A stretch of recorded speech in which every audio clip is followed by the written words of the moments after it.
Season 33, War 7. We're going up against PBT today. Starting out on Path 4 in Section 1. I'm going up against this steady build-up fury, long-distance relationship, insult to injury thing. So, the way this fight's going to work, whenever we have 3 or more debuffs, he's going to get a big chunky fury that he's going to keep until we have 0 debuffs. The node is going to give us a weakness debuff whenever we're close to him for too long, as well as reduce our defensive ability accuracy by 10% per debuff. So I don't want to let myself get more than 3 if I can avoid it.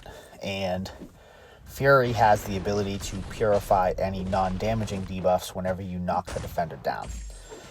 So I was paying attention to whether or not my parries stuck when I went for them, because of the potential the insult to injury had to make them fail.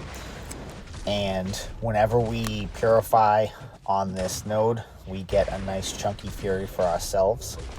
And I'm going to rely on that fury for my damage in this fight. Normally, Fury's damage would come from bleed or from his second life, and thing is bleed immune, and I really don't want to push Fury into his second life. And then aside from that, it's pretty much just play the Thing rock stack minigame within the fight, where you push Thing to 15 rock stacks, you make sure that he has a special, you bait it out, and you try not to get hit in the face with it. The cool thing about taking this fight with Fury as opposed to another champ is if he happens to reach 15 rock stacks and he's not at a special 1 yet, or he's at 14 and he throws his special 1 and now he has 0 power. With another champ, most likely you're going to have to force him to turtle up and hit his block 5,700 times and try not to get backed up into your own corner doing it if the AI doesn't want to cooperate. But with Fury, having guaranteed bleeds on his first medium, you can play the parry medium light game, and as long as he's at 14 rock stacks, you will drop him back down to 12 and then bring him back up to 14 with your next 2 lights, and that will allow you to just repeat that process until you get him over a bar of power and can bait it out to reset the whole thing. Aside from that, this is a very safe fight. There's really no danger of dying here. I just knew it was going to be a long fight. Moving on, I have this Professor X on Powersnack.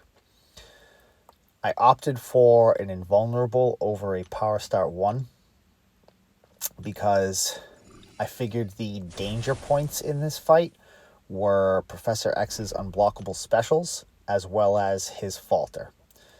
So if this was a different champ like Doom or Chavez or Penny, I'd probably opt for the Power Star 1 because I would want to maintain the power control when we reach the backup recovery triggering. But with Professor X, I'm okay with him reaching a special 1 or a special 2, whereas I wouldn't want any of them to reach a special 2. So rather than play the Spidey 99 game of making sure I'm pausing my debuffs constantly and maintaining them, I more played the Professor X game, where I'm just paying attention to the falter. I'm trying to only trigger it after he's thrown a special and he's doing his stand there thing where he has his hand up in the air and he's charging. And I'm making sure that I know when his specials are going to be unblockable. And as long as I do those 2 things, it's a super safe fight. Don't gotta worry about Powersnack. We can't get buffs. And you just have to pay attention to the fact that you need to kind of give yourself a lot of distance in order to be able to parry him properly.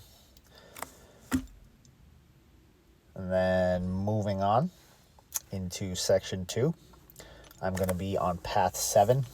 I have this Immortal Hulk on Spite and Rise to Power.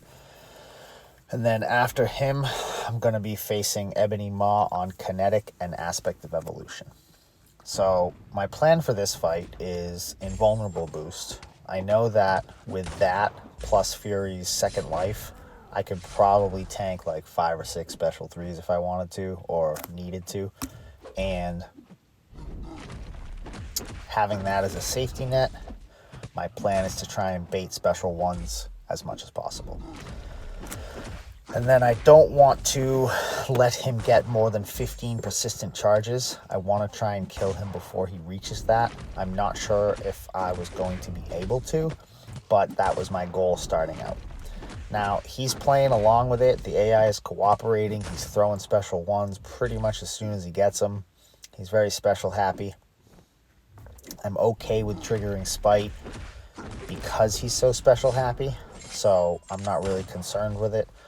And again, I could tank like 5 or 6 special 3s most likely if I really, really needed to. Now here, he's going to throw this special 2. And unfortunately, I'm too close to him when he throws it. Normally, the way I deal with his special 2 is I make sure I have pretty much the whole screen worth of distance. And I block the 2 rocks that he throws. And then I move out of the way of the shoulder charge. But because I was so close, I don't think I had enough time to move out of the way of the shoulder charge. So it ends up hitting me, and the last hit of it is a guaranteed chance to stun. So we lose our invulnerable there, but again, we're still in good shape. However, he has more than 15 persistent charges, so I know that he's going to trigger his immortality here, and I'm prepared for it. And then our Assassin Mastery kicks in, and he doesn't trigger it. Now, my plan for this Maw fight, I had 2 plans, actually. At first, I was going to try not to let him get to a bar of power like I normally do on this node. But I decided that trying to worry too much about that might be a bad thing. So I was going to try and do that, but if he happens to get a special 1, even 2 special 1s, I figured it really wouldn't be that big of a deal. So I play it kind of like I play the Mojo on 47, where I dash back and I try and parry his second hit. And I figure if he doesn't want to play into that, at least I can reverse some of his power with the kinetic. And I'm just going to work my way up to my special 2. And by the time I get there and I drop it, he's going to drop pretty hard. Right here, we're going to drop it. And that's going to chunk him for 50% of his health. We did end up losing this war 5-4. We lost the lead very early on, and then we cleared, I want to say, like probably 120 of our fights, and PBT still had only cleared about 20 of theirs. So they showed great composure finishing up their war, and they never returned the lead to us. So congrats on a good win to them. Good luck on the season, guys, and thank you very much for watching.